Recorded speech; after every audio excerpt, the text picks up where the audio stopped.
On va enchaîner maintenant avec les conseils de Fabrice Marcella, le maire du village, Exactement. qui va venir. Comme chaque mois dans Village Startup, bien oui, il nous faut les conseils de notre coach. Fabrice, bonjour. Bonjour Jérôme, bonjour François. Bonjour Fabrice, on en parlait il y a un instant avec Arnaud, il l'a dit, il a parlé de sous, il lui faut de l'argent. Voilà, il a parlé de 900 000 euros parce que c'est vrai que quand on a un projet, quand on a, voilà, il faut un moment de l'argent. Il faut un peu de carburant pour pouvoir développer sa start-up. Et ça commence dès les premiers jours de vie d'une start-up. En fait, il y a tout un parcours du financement d'une start-up et il faut bien le maîtriser. C'est pas simple. Moi-même, je vous avoue, j'ai quelques difficultés avec ça, mais je vais essayer de le vulgariser. Et j'ai préparé mon anti-sèche d'ailleurs pour en parler. Alors, on parle souvent d'ailleurs de levée de fonds, comme si c'était une fin en soi. On parle de millions d'euros. Oui. Tout le monde s'amuse à... C'est partie du rêve de la start-up. Voilà, mais c'est pas un objectif, la levée de fonds en tout cas. On ne crée pas sa start-up pour lever des fonds. Enfin, a priori, mais sauf si je me trompe peut-être. Alors, quand on démarre, la première étape, la première levée de fonds que va faire un entrepreneur, c'est ce qu'on appelle la love money. C'est exactement ça. Il va lever des fonds auprès de ses amis, auprès de ses proches, auprès de sa famille. On appelle ça la love money ? La love money, tout à fait. D'accord. C'est un joli nom, je trouve. C'est mignon, ouais. Et ensuite, il va avoir ses économies, donc ce qui vont constituer ses fonds propres. Ça commence par là. Et ensuite, il y a toute une panoplie en France de financements publics qui vont permettre d'accompagner l'entrepreneur dans ses premières étapes. Le premier financeur public, vous le connaissez sûrement, Jérôme François, à votre avis ? Non. Non. L'État ? Non. Pôle emploi. Oh. Et oui, Pôle emploi, parce que souvent, quand un entrepreneur décide de créer sa boîte et qu'il est déjà en poste, il va négocier son départ et il va se financer, en tout cas financer son salaire au travers de Pôle emploi et du chômage. Et c'est souvent pour ça aussi qu'on dit qu'une start-up, elle a 2 ans pour se développer. Enfin, il y a surtout 2 ans de salaire payé pour l'entrepreneur pour qu'il puisse se lancer. Ça va être le premier financeur. Pour qu'il vive aussi, parce que pour qu'il pendant vive, ce temps-là, il n'aura ouais. peut-être pas un business qui sera viable tout de suite. Et notamment, la plupart du temps, c'est pas le cas. Et j'ai pu constater, en tout cas, ces dernières années, on avait des entrepreneurs qui avaient entre 35 et 40 ans. Ça veut dire quoi ? C'est-à-dire qu'a priori, ils étaient en poste, ils ont tout quitté. A priori, ils ont peut-être une famille, ils ont peut-être des crédits. Mais il va falloir ça, c'est une utilisation détournée, entre guillemets, de Pôle emploi ou il y a une procédure qui est prévue ? C'est une utilisation saine, je trouve. Alors, je ne sais pas s'il y a une procédure. En tout cas, c'est une utilisation saine de Pôle emploi que de recréer de la valeur au travers de cette forme de subvention qui est versée à l'entrepreneur. Ensuite, il y a d'autres financements publics. Et vous le citiez tout à l'heure, il y a bien sûr BPI et toutes les subventions, notamment lorsqu'on est une entreprise innovante. Ça, c'est important, la subvention. L'avantage de la subvention, c'est que c'est du cash direct dans l'entreprise et à aucun moment, l'entrepreneur et ses fondateurs ne vont se diluer. Ça veut dire quoi, se diluer ? Ça veut dire que quand on crée sa boîte, on est propriétaire de sa boîte. Et quand on touche une subvention, c'est 100% pour la boîte. On n'a pas besoin de céder des parts et donc de perdre en capital de l'entreprise que l'on crée. Donc ça, extrêmement précieux quand on démarre, de bien regarder toutes les subventions existantes auprès de BPI notamment et d'autres organismes. C'est un vrai boulot, c'est presque un boulot à plein temps de regarder les subventions, d'essayer de les obtenir. Et voilà, et c'est le risque d'avoir un entrepreneur qui se perd dans la recherche de subventions et la participation. Ça s'est un peu simplifié quand même ces dernières années ? Ça s'est simplifié. Ensuite, il y a des structures comme les structures d'accompagnement, incubateurs ou autres qui permettent de guider, de faciliter, d'éclairer l'entrepreneur. C'est ce que vous faites au village ou pas ? Est-ce que vous avez ce qu'on fait au village, une cellule dédiée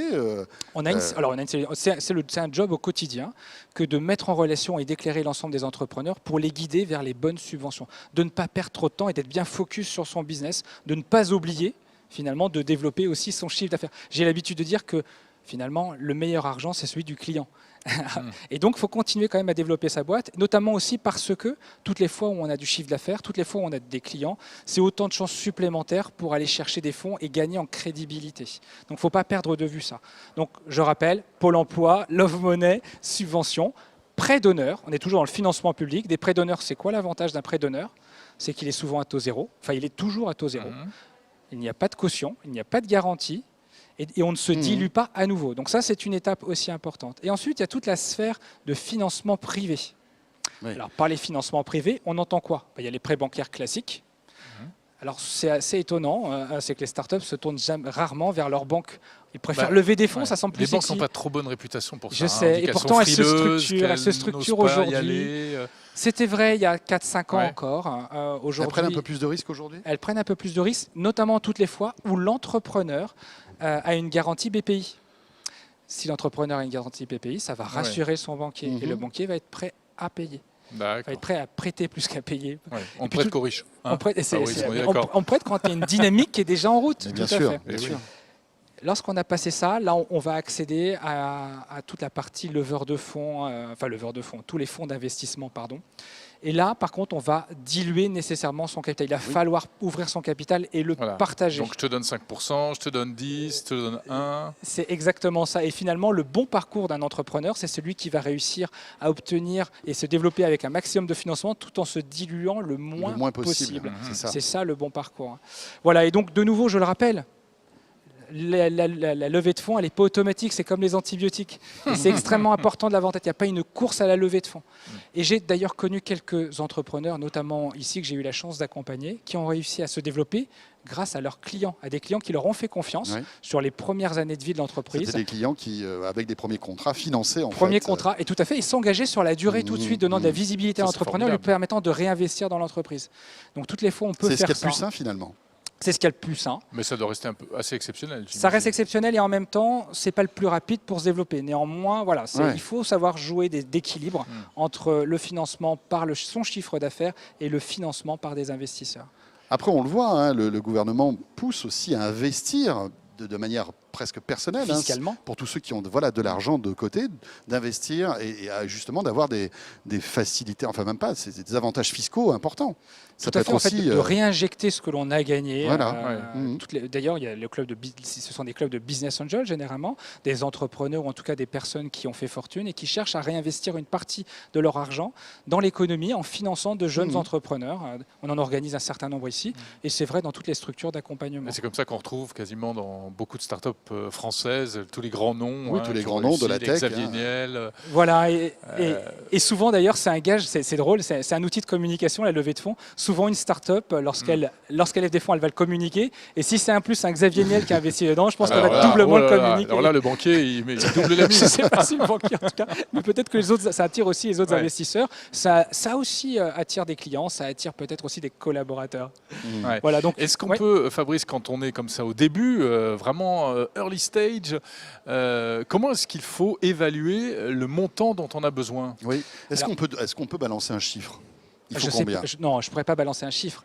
Par contre, ce qui est important, il faut créer des indicateurs qui vont permettre d'évaluer son entreprise. Un, c'est le nombre d'internautes sur son site. Ça, c'est un moyen aussi de pouvoir valoriser son entreprise.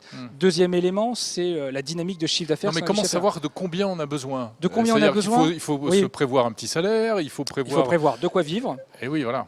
De quoi investir, de quoi acheter un peu de techno, de quoi, développer finalement son site internet si on a besoin de le développer. Puis il faut trouver un lieu où on va s'installer, comme par exemple ici. Enfin, je veux dire, des lieux comme celui-ci ou d'autres, effectivement, qui vont permettre à l'entreprise, d'accélérer la création de son entreprise et surtout son business. Oui, donc important finalement dans ce monde-là de ne pas rester seul et de réseauter avec les autres pour bien comprendre ces mécanismes-là et bien évaluer la mise de départ pour pouvoir commencer son activité, tout à fait. Très bien. Bon, vous avez combien de startups ici au village Baïsa? 90 startups, 150 accompagnés, 120 millions d'euros levés à date. Donc la levée de fonds, on sait ce que c'est, mais c'est surtout les startups du village qui savent ce que c'est. Et c'est important aussi dans ce monde-là de s'appuyer sur ceux qui ont déjà fait. C'est un monde ultra communautaire et comme dans toute communauté, on aime bien que des gens qui vous ressemblent vous présentent. Fabrice, merci beaucoup. Merci beaucoup. Très vite. Voilà, très vite. On se retrouvera à Las Vegas. Il y a de fortes chances pour le CES. Vous partez avec combien de startups là aussi au CES? On part avec 11 startups. 11 startups de tout secteur. Qui ont l'ambition là de s'ouvrir au monde et aux US, pourquoi pas. Tout à fait. Merci Fabrice. On se revoit là-bas. À bientôt. Au revoir.